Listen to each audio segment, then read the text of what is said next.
नमस्कार। हमें आज़ादी मिली किंतु भिक्षाम देहि की तर्ज पर। आज़ादी के बाद सत्तासीन भी वे ही हुए जो इसी मंत्र का जाप करते थे। यही कारण रहा कि संघर्षशील और जुझारू क्रांतिवीरों की संघर्ष गाथा इतिहास के पन्नों में से गायब ही कर दी गई।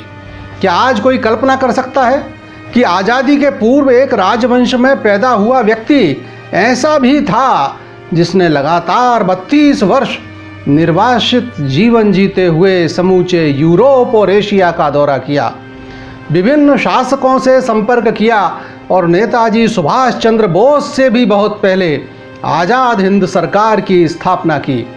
समानांतर सरकार कायम करने के इस प्रयत्न को दुनिया ने हैरत से देखा। आइए आज उसी क्रांतिवीर के जीवन पर एक नज़र डालें। 9 दिसंबर 1886 को मुरसान में जन्मे महेंद्र प्रताप को 2.5 वर्ष की उम्र में हाथरस के जाट राजा हरनारायण सिंह जी ने गोद ले लिया। वे वृंदावन में रहते थे तो स्वाभाविक ही इनका बाल्यकाल भी ब्रजभूमि में ही व्यतीत हुआ। 8 वर्ष के ही थे तभी इनके पालक पिताजी स्वर्ग सिधार गए और नाबालिग होने के कारण इन्हें हाथरस का राजा तो घोषित कर दिया गया, किंतु राज्य की व्यवस्था और जायदाद के प्रबंधन हेतु कोर्ट ऑफ वार्ड्स की नियुक्ति हुई। प्रारंभिक शिक्षा के बाद अलीगढ़ के मोहम्मदन एंग्लो ओरिएंटल कॉलेज से मैट्रिक और एफए करते समय ही महेंद्र प्रताप जी के संघर्षपूर्ण जीवन का श्री गणेश हो गया। एक पुलिस कांस्टेबल से विवाद हो जाने के कारण कॉलेज के अंग्रेज प्रिंसिपल ने एक विद्यार्थी को 3 माह के लिए कॉलेज से निकाल दिया।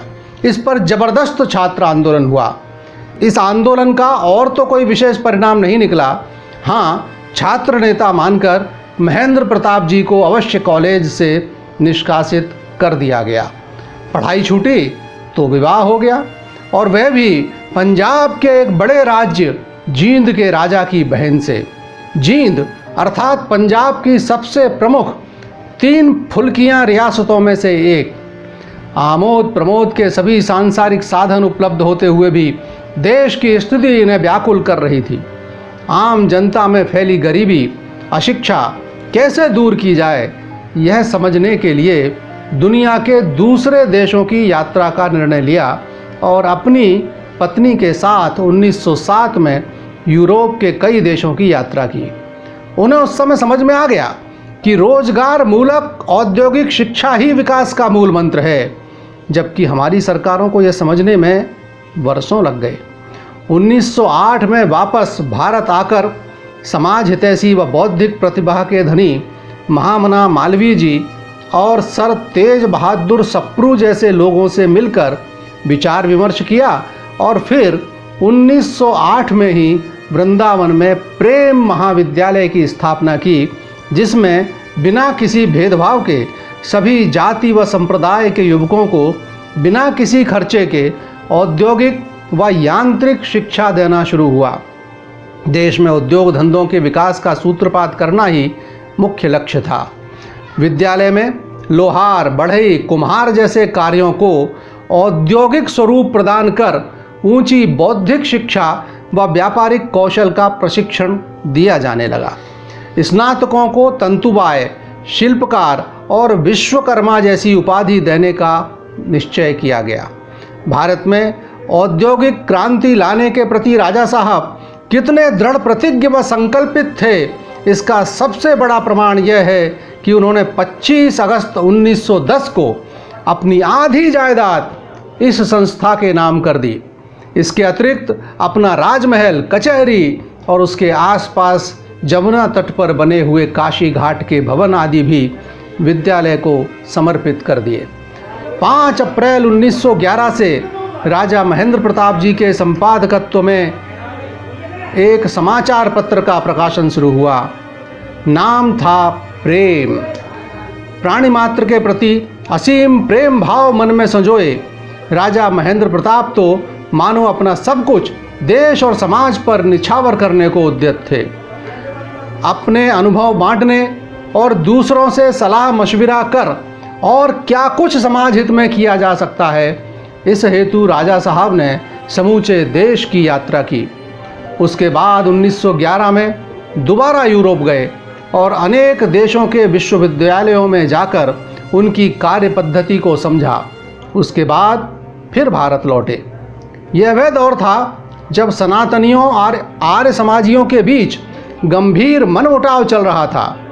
आर्य समाज की ओर से जब फर्रुखाबाद के गुरुकुल को वृंदावन लाने की योजना बनी, तब राजा साहब ने अपना बगीचा उन्हें प्रदान कर दिया, किंतु साथ ही यह भी स्पष्ट किया, मैं सनातनी होते हुए भी अपना बगीचा इसलिए प्रदान कर रहा हूं क्योंकि मैं चाहता हूं कि समाज में हम सब मिलकर काम करना सीखें। ऐसी दो टूक और बेलाग बात कोई शुद्ध हृदय का व्यक्ति ही कर सकता है। आर्य समाजी क्यों, उन्होंने तो अलीगढ़ मुस्लिम यूनिवर्सिटी को भी जमीन दान दी। उद्देश्य एक ही कि सभी समाज समरस रहें। 1914 में जब विश्व युद्ध की काली घटाएं संसार पर छा रही थीं, तब राजा साहब ने देश की आज़ादी के लिए कुछ कर गुजरने की ठानी। विद्यार्थी काल की दबी विद्रोही भावना पुनः सर उठाने लगी और फिर 20 दिसंबर 1914 को चल पड़े अपनी पत्नी बच्चों को छोड़कर एक अनिश्चित परिणाम वाले अभियान पर। स्विट्जरलैंड पहुँचे तो इनकी भेंट प्रख्यात क्रांतिकारी श्यामजी कृष्ण वर्मा लाला हरदयाल जी से हुई। उनसे चर्चा के बाद मानो राजा जी परिव्राजक या यायावर ही हो गए। दुनिया भर के राजनेताओं और प्रमुख लोगों से मिलकर देश को स्वतंत्र कराना ही उनका मिशन बन गया। जर्मनी में कैसर से मुलाकात के बाद जर्मन चांसलर बेथबान हालवेग ने इन्हें भारत के 26 राजाओं के नाम पत्र लिख कर दिए, जिनमें उल्लेख था हिंदुस्तान की आज़ादी के लिए जो भी उद्यम राजा जी करेंगे उसको जर्मन सरकार का पूर्ण सहयोग प्राप्त होगा। उसके बाद तुर्की के सुल्तान और काबुल के ऑटोमन सम्राट और खलीफा से मिलकर हिंदुस्तान की आज़ादी के लिए पूरा नैतिक समर्थन व शस्त्रास्त्रों की सहायता का आश्वासन लिया। यहाँ ही राजा जी ने 1 दिसंबर 1915 को भारत के लिए अस्थाई आज़ाद हिंद सरकार की घोषणा की। इस सरकार में वह खुद राष्ट्रपति और मौलाना बरकत अली तथा मौलाना उबायदुल्ला सिंधी इनके सहयोगी बने। अफगान सरकार की खातिरदारी में फरवरी 1918 तक रहे। इसकी प्रतिक्रिया होनी ही थी। भारत की ब्रिटिश हुकूमत ने कुंवर महेंद्र प्रताप की गतिविधियों को विद्रोह मानकर 1 जुलाई 1916 को उनकी जायदाद कुर्क कर ली। स्वाभाविक ही भारत से अब आर्थिक मदद आने की संभावना समाप्त हो गई। लेकिन इन सब से बेपरवाह धुन के पक्के राजा साहब अपने अभियान में जुटे रहे। उस दौर में दुनिया का कोई प्रमुख व्यक्ति ऐसा नहीं था जिससे राजा साहब न मिले हों। जर्मनी के कैसर हों, चाहे रूस के मोशिए लेनिन, काबुल के अमीर अमानुल्लाह खान से लेकर चीन के प्रेसिडेंट दलाई लामा व शाह जापान से भी मिले। कुल लब्बो-लुबाब यह कि कभी बुडापेस्ट तो कभी हंगरी तो कभी चीन तो कभी जापान लगातार राजनेताओं से संपर्क करते घूमते रहे और तलाशते रहे भारत की आज़ादी के सूत्र। इसी दौरान का एक बड़ा ही अद्भुत वाक़या है।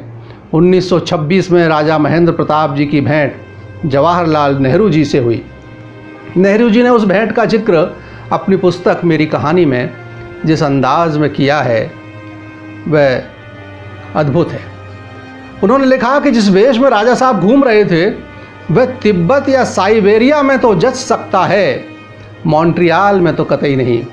यह सच भी था, क्योंकि यह राजवंशी निहायत फक्कड़ अंदाज में कोई क्या कहेगा इससे बेपरवाह कभी घोड़े पर तो कभी पैदल दुनिया की खाक छानता घूम रहा था। नेहरू जी ने इन्हें सपनों की दुनिया में विचरने वाला लिखा।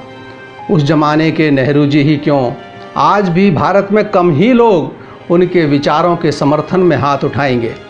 जैसे कि उनका यह कहना, मैं अब भिक्षु की तरह प्रेम के गीत गाता फिर रहा हूँ। मेरे विचार से सारा संसार एक बड़ा परिवार है और सब देश उसी के अंग प्रत्यंग हैं। तो क्या यह संभव नहीं कि सब मिलकर एक विशाल और संयुक्त परिवार बनाएं? क्या हम प्रेम को अपनाकर शांति का आह्वान नहीं कर सकते? अनेक राजनीतिज्ञ मुझे स्वप्नों की दुनिया में विचरने वाला बताते हैं, लेकिन जब देश विदेश की यात्रा करते हुए मैं करोड़ों आँखों को अपनी ओर आशा भरी दृष्टि लगाए हुए देखता हूँ, तब मैं उनको ऐसा कहते अनुभव करता हूँ कि हे महेंद्र प्रताप, तुम्हारा मार्ग बिल्कुल सही व दुरुस्त है।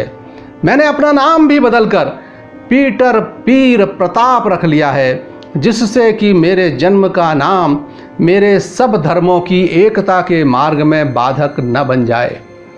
यूँ तो यह भारतीय अवधारणा वसुधैव कुटुंबकम का ही उद्घोष है, किंतु नफरत भरी दुनिया तो इसे दिवा स्वप्न ही मानेगी। लेकिन उस दौर में राजा साहब के प्रभाव का अनुमान इसी बात से लग सकता है कि जब वे 9 अगस्त 1946 को भारत लौटे तो सरदार पटेल की बेटी मणिबेन उनको रिसीव करने मद्रास पहुंची। स्वतंत्र भारत में वे लगातार 2 बार 1952 और 1957 में सांसद बने। फ्रीडम फाइटर एसोसिएशन के अध्यक्ष तथा जाट महासभा के अध्यक्ष भी रहे।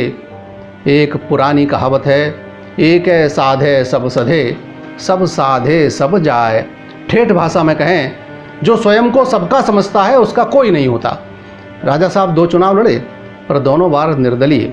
इसी तर्ज पर राजा महेंद्र प्रताप जी को भारत रत्न देने की मांग कर रहे बंधुओं से मेरा एक ही निवेदन है, भारत रत्न मिलने और भारत रत्न होने में थोड़ा अंतर है। राजा साहब माँ भारती के सच्चे पुत्र हैं। उनके विचारों के अनुरूप भारत के निर्माण का हम सब संकल्प लें, यही सच्ची श्रद्धांजलि होगी। भारत रत्न तो वे हैं ही, कोई सरकार इसका क्या निर्णय करेगी। नमस्कार।